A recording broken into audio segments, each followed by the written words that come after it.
بیچاری کئی روز سے دم توڑ رہی ہے، ڈر ہے خبر بد نہ میرے منہ سے نکل جائے، تقدیر تو مبرم نظر آتی ہے ولیکن پیران کلیسا کی دعا ہے کہ یہ ٹل جائے۔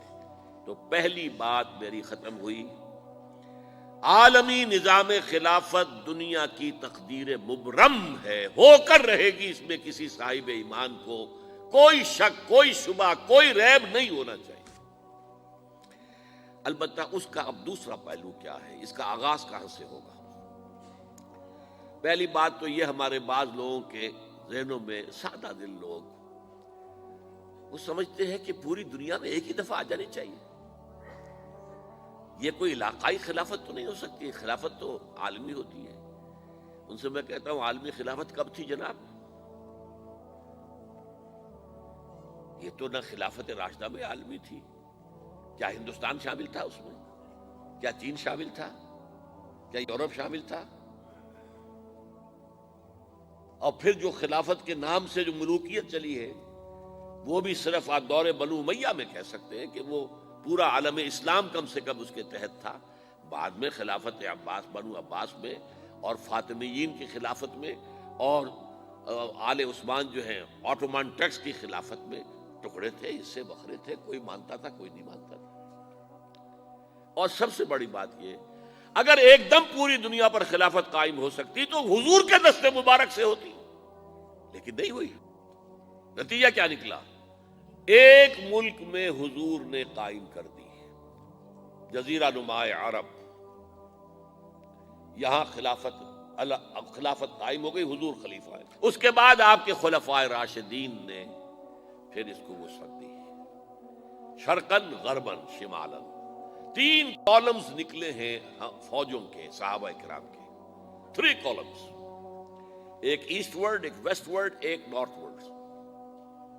ایک عراق کو فتح کرتے ہوئے ایران میں پہنچ گیا، خراسان تک چلا گیا، ایک شام کو فتح کرتے ہوئے اور پھر سینائی پیننسولا سے ہو کر افریقہ میں داخل ہوا اور اٹلانٹک تک پہنچ گیا، تیسرا سیدھا شمال میں گیا، لیکن یہ زیادہ دور نہیں جا سکتا تھا، کوکیشین ماؤنٹینز آ گئے، کوہ قاف، اس زمانے میں تو یہ یوں سمجھیے کہ امپیسیبل تھا نا، کوہ قاف، لہذا وہاں آ کر رک گیا۔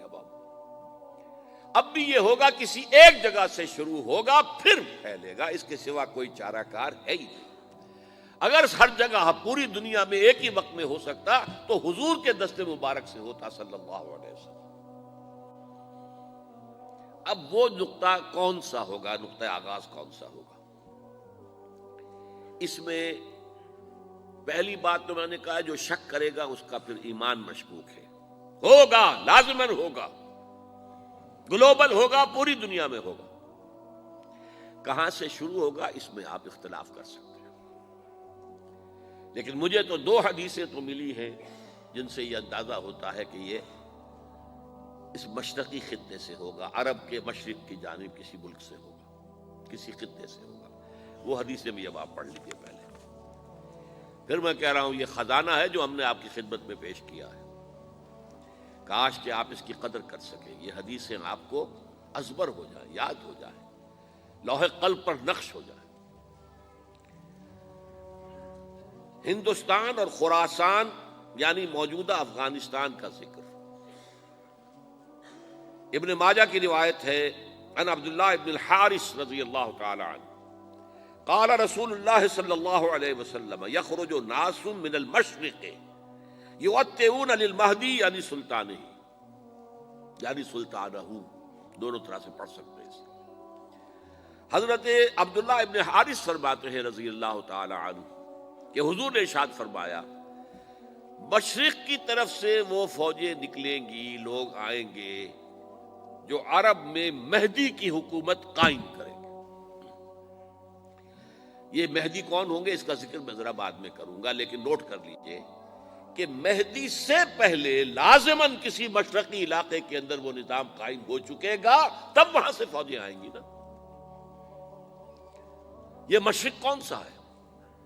عرب کے مشرق میں آپ چلیے، ایران بھی آ جائے گا، افغانستان بھی ہے، پاکستان بھی ہے، اور اگر اسے اور توسیع دیں تو ہندوستان بھی ہے۔ یہ ہے عرب کا مشرق، اس سے فوجیں جائیں گی۔ اس کا کیا مطلب ہے کہ اس میں سے کسی جگہ پر نظام خلافت پہلے قائم ہو جائے گا، تاکہ وہاں سے فوجیں جائیں گی جو جزیرہ نما عرب میں حضرت مہدی کی حکومت کو قائم کریں گی۔ اب دوسری حدیث سنیے، یہ سنن ابن ماجہ کی حدیث تھی جو میں نے آپ کو سنائی، آپ نے پڑھی۔ دوسری، عن ابی ہریرہ رضی اللہ تعالی عنہ،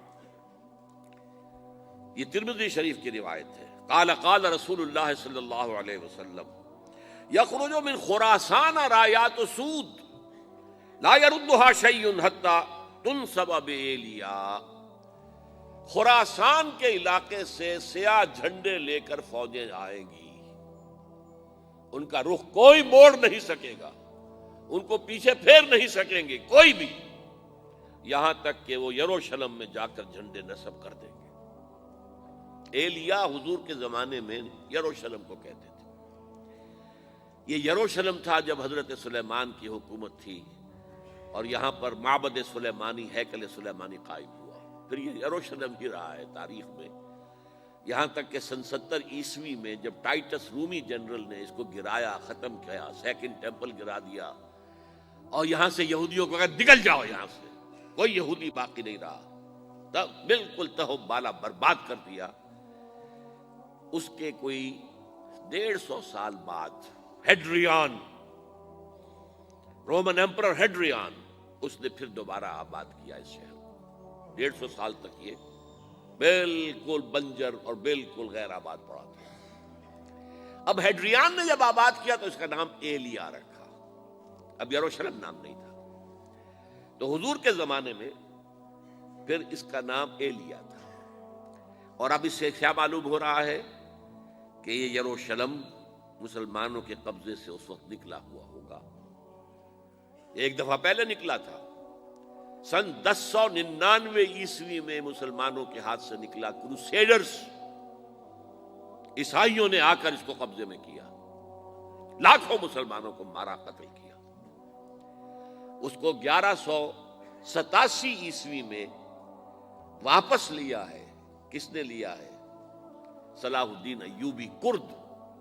عرب کھوکھلے ہو چکے تھے، عربوں نے کھویا، واپس نہیں لے سکے، بہت حکومت کر چکے تھے، 400-500 برس کی حکومت کر کے، اور ان کے عیش اور ان کے آرام، اب ان میں جان نہیں تھی کہ وہ واپس لے سکے۔ واپس لینے والا گرم کرد خون تھا، صلاح الدین ایوبی۔ تو گویا کہ اب آپ سمجھئے کہ 88 برس تک عیسائیوں کا قبضہ رہا یروشلم پر۔ اب 1967 میں یہودیوں نے قبضہ کیا ہے، اور اب 38 برس تو ہو گئے، 88 نہیں تو 38 برس تو ہو گئے ہیں، لیکن وہ دور آئے گا کہ اب پھر لیں گے، لینے والے عرب بھی نہیں ہوں گے، خراسان کے علاقے سے فوجیں آئیں گی۔ یہ خراسان کیا تھا؟ ایلیا تو میں نے آپ کو بتا دیا، یروشلم کا نام ہے۔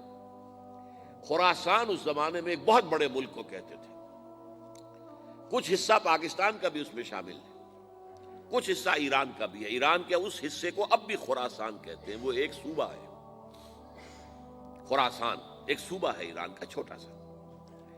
پاکستان میں خاص طور پر یہ جو علاقہ مالا کنڈ ایجنسی کہلاتی ہے، اس سے اوپر جتنا علاقہ ہے، اور یہ جو واخان کی ایک پٹی آتی ہے اوپر، واخان افغانستان کی ایک پٹی سی دم سی چلی آتی ہے جو جا کر چائنا کی سرحد سے مل جاتی ہے، یہاں سے لے کے یہاں تک یہ جو مالا کنڈ کا وہ درہ ہے اور پہاڑ ہے، یہ بھی خراسان کا حصہ ہے۔ باقی تقریباً 2/3 آف افغانستان ساؤدرن حصہ نہیں ہے خراسان کا حصہ، یہ سیستان کہلاتا تھا، یہ خراسان نہیں ہے، لیکن یہ کہ اوپر کا 2/3 آف افغانستان، اور اس کے ساتھ یہ جو عرب، جو اب یہ ترک ممالک آزاد ہوئے ہیں سوویت یونین کی ڈسولوشن کے ساتھ، یہ سارا علاقہ کہلاتا ہے خراسان بزرگ، دی گریٹ خراسان۔